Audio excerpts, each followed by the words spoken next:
王一博曾被前经纪人黑脸翻白眼，签字现场3次回头问话被无视。王一博非常不受前经纪人的喜欢，这一点王一博的粉丝们都知道吧？尤其当时王一博和经纪人一起坐电梯的时候，期间经纪人在他耳边说了句什么，然后一脸不耐烦地翻了个白眼，然后把脸扭向一边。就是这一幕让大家开始注意到这个经纪人什么来头。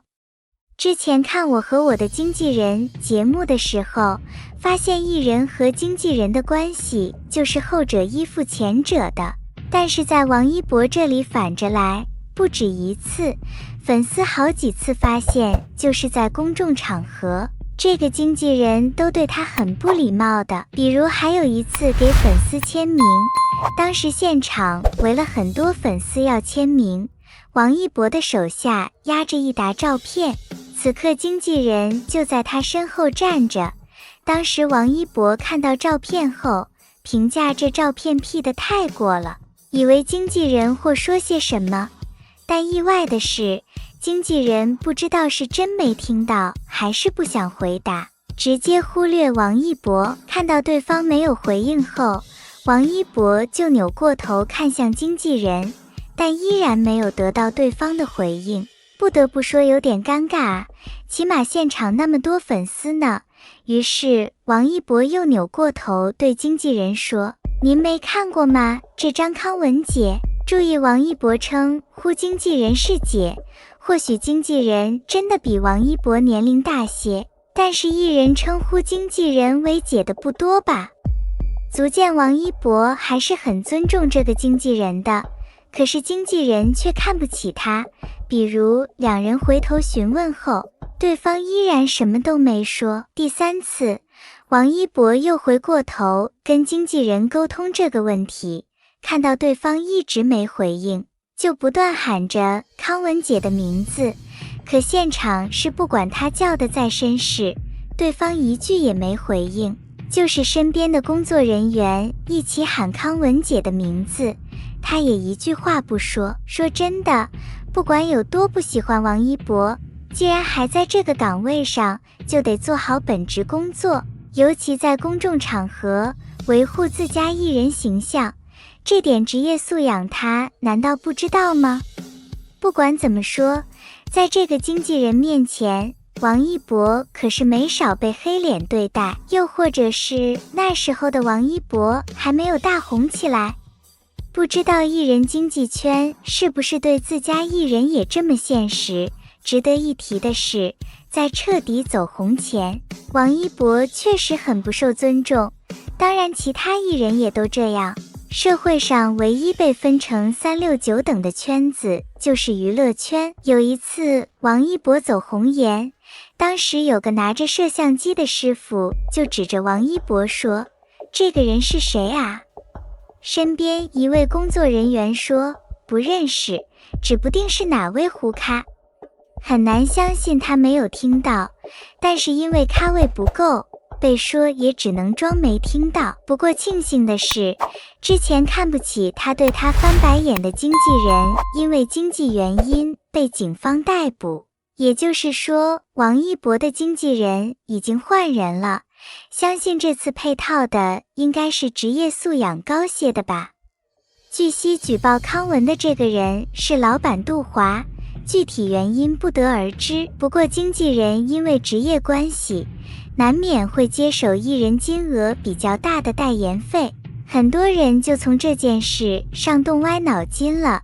比如张智霖就被经纪人坑过，他的前经纪人梁雅诗在2014年为其接下了3个代言费高达539万的按摩椅代言合约，然而接下后却告诉张智霖只谈成453万。没想到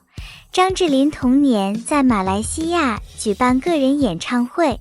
按摩椅厂商老板因未能合影，透过员工向张智霖的老婆袁咏仪抱怨，言谈中无意透露出当初按摩椅代言费用高达539万，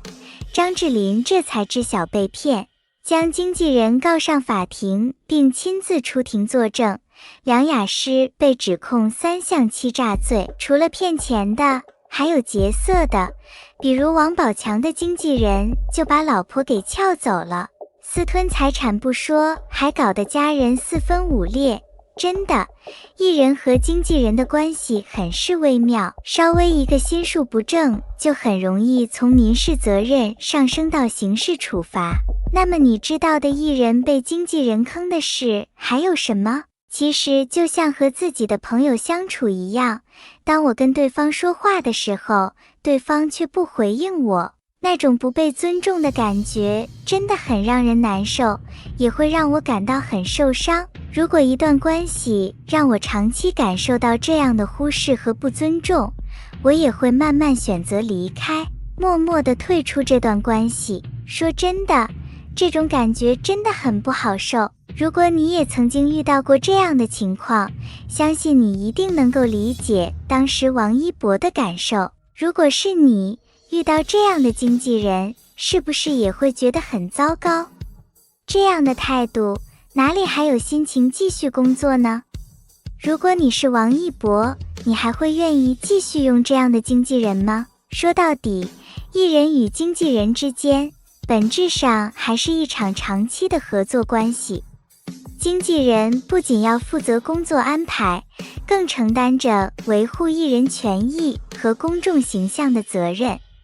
一旦双方失去基本的信任和职业操守，原本的合作关系就很容易变成彼此的负担。至于王一博当年和前经纪人之间究竟发生过什么，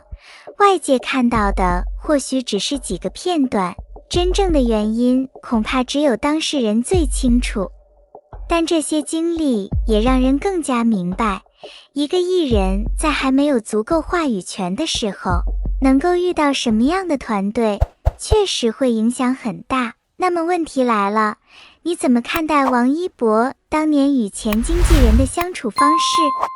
你还知道哪些艺人曾经因为经纪人而吃过亏的故事？欢迎把你的看法和你知道的故事留在评论区，说不定下一期我们就会聊到。如果你喜欢这种娱乐圈人物故事和幕后话题，记得关注黎春正。感谢大家一直以来的支持，我们下期继续聊更多你不知道的娱乐圈故事。